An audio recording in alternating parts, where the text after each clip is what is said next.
everyone, my name is Nicole White. I'm a multimedia technician in the Center for Teaching Arts and Technology at Rome State, and my department assists faculty and students with momentum, using technology in the classroom. We also work with faculty and students on a variety of projects, and so today I would like to talk to you a little bit about video journaling. So international education, if you're watching this, you must be going on a trip or be interested in going on a trip. I've personally gone to Costa Rica with Business 216 for the last couple years, and when I first started, I really wanted to make sure that I documented everything that we were doing. So I took down my own equipment, my department's equipment, and was able to put together a longer video to really kind of promote international education and show what students were doing down there. But I found that after going down the first year that I felt like I was just showing and documenting what students were doing. So when I was invited back a second year, I decided to apply for one of our president's mini grants. And with that money, I was able to purchase a bunch of video cameras. So I have here, this is the Samsung high def underwater video camera. These are available for students to create video journaling projects. This is something that you would use to record your activities and your experiences each day. And then I am here to help. I'm here to assist both teachers and students with learning how to use the equipment, but also how to then take that footage and create videos out of it. Hopefully short segments, maybe 5 minutes, give or take, on what you've done that day. And so I just kind of want to go through why you might consider creating a video journal. You know, a video journal is something that documents your day, and it's something that you can keep forever. And so if you're going on an international trip, the first question I would have for you is, what are you excited about when you travel? Like, you're going on this trip, whether you've never traveled before or you're a seasoned traveler, there's something about that particular trip, the one that you signed up for, that you're excited about. So what is that? And what do you expect to get from the trip? It could be a personal benefit, it could be something academically that you're excited about. What experiences do you hope to have by traveling to a particular country that you've chosen? And what are your goals? It kind of ties all of those questions together. What are your goals from traveling abroad? I think we all have something that maybe we envision or we dream about by wanting to travel. And so just kind of think about what it is that you want to do when you travel abroad. Here are some pictures just from my first year in Costa Rica. This was at the Volcan Poez, so a large active volcano in Costa Rica. And I can show you these flat images. They're fantastic group shots, shots with me and the other professors. But they can only show you so much. It's really just a flat image of the experience. You know, pictures of the volcano, picture of birds, pictures of the flora, fauna that's down there. All of that's wonderful. I love photography. I would encourage you to not only do video, but to do photography as well. However, video allows you to see something a little bit different, allows you to share something a little bit different when you return from your trip. So to kind of illustrate that point, I want to jump ahead to this video that I made and show you what I mean. So I'm going to go, let's see, right in here.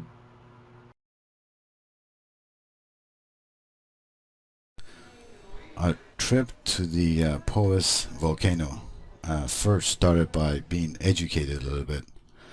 The volcanologist, Carlos Ramirez, he took us to an auditorium and briefed us on the history of the geology of Costa Rica and its formation, and talked about the line of volcanic mountains, and talked about different types of volcano and tectonic plates, and talking about the Costa Rica is only 40,000 years old.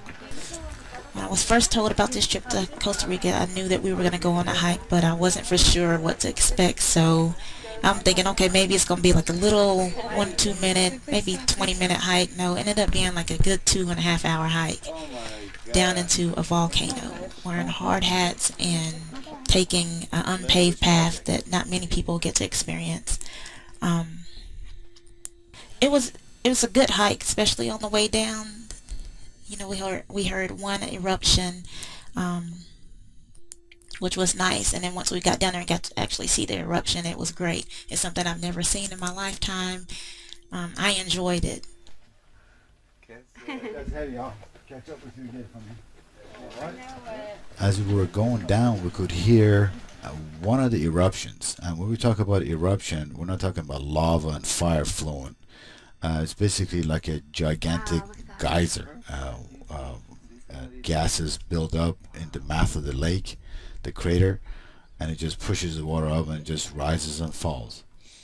And we could hear one on the way down. Then when we arrived at the edge of the volcano,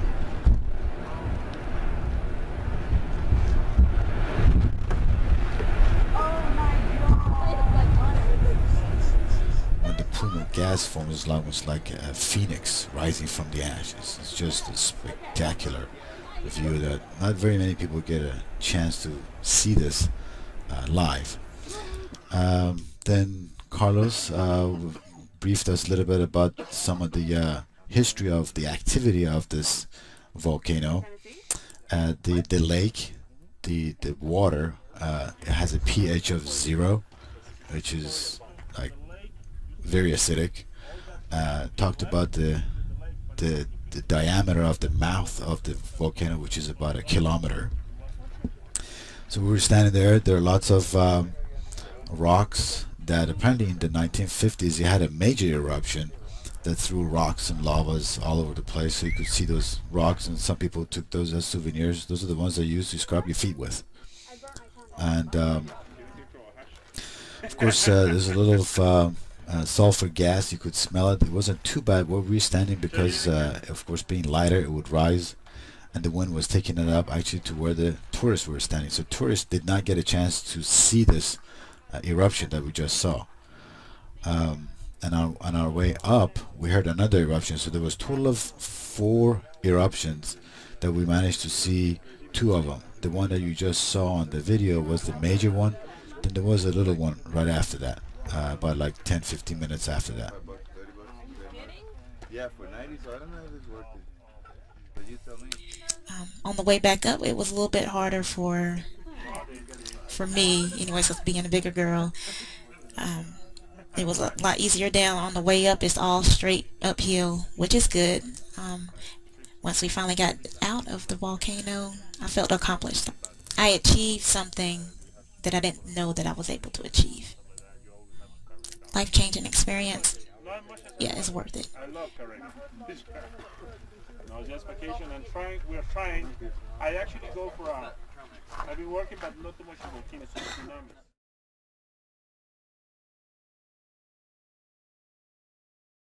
So this is a picture of me and Sue. Sue was an international student from Korea, and she was fortunate enough to get to go to Costa Rica with us. We went to a local farmer's market and had coconuts that they chop open right there in front of you in the corner of the market. So again, I can show you a flat picture, and that's a great thing to have, but I want to show you what Sue created. Every day, students in my class were required to create a 5-minute video. Like I said before, give or take a little bit. You don't want it to be too long or too short. You want enough time to be able to tell your story.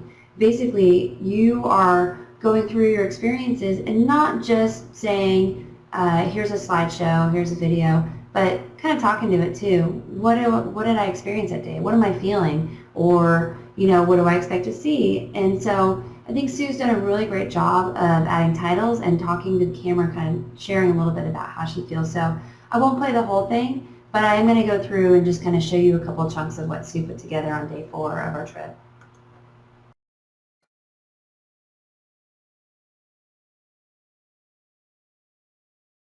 Buenos dias. Today is day 4. My throat is a little better than yesterday, so I hope I feel better soon. We'll have fun today. And they're all still puzzled why. Maybe we'll find out a little more why. We go to Chinatown. We'll find a place for lunch. Don't believe we have a lot of souvenir shopping today, but that's what the M in business stands for. We need to be flexible. Qué bonita foto, ¿eh? Tomar ella. ¿Ah? Video. No, video. Miss? Video? Yes, video. Video. Say hi. Hola. Hola. Welcome. Thank you. Gracias. Listo. Bueno, hola. Welcome. Nada más, Hola. Hola.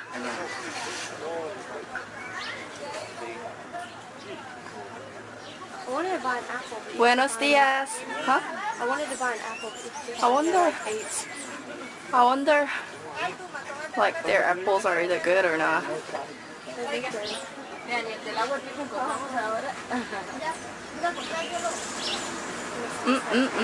Oh, those are like tiny apples. Like baby fist.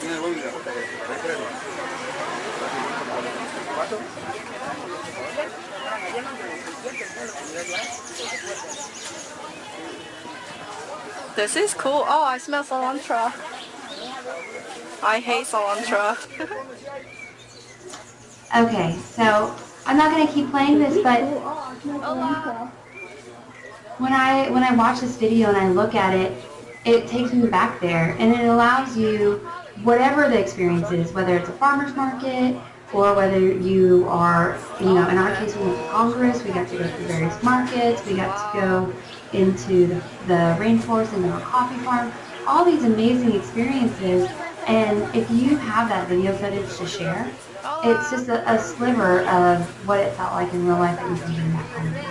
So I just wanted to show you the difference between that flat image of drinking a coconut versus being able to look at the faces and see the people and hear the sounds of walking through a market. Yum yum. Alright, so video journaling. You know you want to do it, and I have the resources here for you. All you have to do is contact me, and I'm happy to teach you, to work with you as a whole class, to work with you in small groups, or just to work with you individually, whatever it is you need. I have a link here. This is the website that I put together for our class, and you can see over here on the side that each student in my class was able to go in and they either work together as a team. People were able to pair up or just do this project on their own, so just talk to your instructor to see what they would like you to do. But everybody has their own page, and you can see all the different days that they have together. And the experiences that you're able to share are wonderful. I'm just going to show one more little one, and then I'll stop showing you videos. But here are the Costa Rican students, and we actually worked with the local school, and our students were able to work with the ENA students. These Costa Rican students are in a 9-month program, and they work to learn English in that 9-month period, and they're pretty incredible. So to be able, again, to see their faces and see the stories and how they interact, I think it is fantastic. Alright, so what are some of the benefits of video journaling? Well, first of all, there's currently a grant, the ACG grant, and by doing a video journaling project, you can satisfy up to 15 hours that are required. In order to receive the grant for your trip, you need to complete 30 hours of international or work for international education. Creating video journaling, the video journals can count for 15 hours of the 30 hours that you need to do in order to receive those funds. So, if you're not familiar, check it out. And I already mentioned this, but archiving your experiences through sight and sound, it takes you back to that place when you're able to watch that later on, and something that you'll remember. It's also possible to upload to YouTube while you're traveling. Now, depending on where you go, Wi-Fi is not always available. We might access Wi-Fi, some of the places we stay have Wi-Fi in their lobby area, or it might be every couple days. But if you get those videos done in the meantime, then you can just simply upload them and share them with your family. For a lot of families back home, it's really comforting to know what's going on and exciting to get to see glimpses of what you're doing. And again, I know I already kind of spoke to this, but it's a way for you to remember your trip years later. You know, I'm fresh on the Costa Rica trips because I've been the last couple of years, but what about in 20 years? You know, you have so many life experiences, and if you create a video journal, then that's something that you're going to be able to look back on, and it'll refresh those memories for you so that you never forget the amazing experiences that you've had. So anyways, I have equipment, ta-da! And I love video. I've worked with students. I love seeing these videos. I love to see the different perspectives, the different stories that come out of it. Traveling abroad can be a life-changing experience, and so hopefully, you have a fantastic time and you document it along the way. Please contact me. Again, I'm Nikki. Here's my contact information on the screen. You can call me at my office, just the main Rhone State number, and my extension is 4717, or you can email me, whitenm@rhonestate.edu. I hope that you all consider it and that I hear from you so we can work together either one-on-one or you invite me in your classroom so I can work with you all as a whole. Okay? Thank you so much, and you all have a good day.